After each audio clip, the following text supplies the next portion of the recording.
это наш очаг, сделанный из камней, кусков железа и рессоры.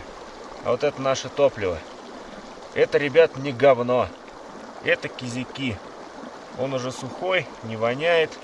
Натурпродукт. И как это ни удивительно, горит обалденно. Но для того, чтобы его разжечь, нужно произвести некоторые специальные манипуляции.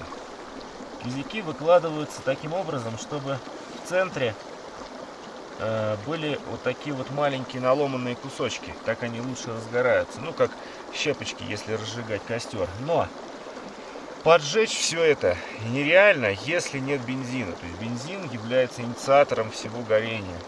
Поэтому берем и наливаем чуть-чуть бензинчика.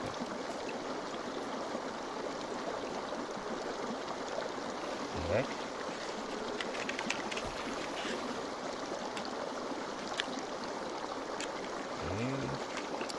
Спички-то китайские. И скоро это разгорится, и будет классный костер. После того, как кизяки набирают температуру, можно подкидывать новые, и они будут гореть как нормальное человеческое топливо.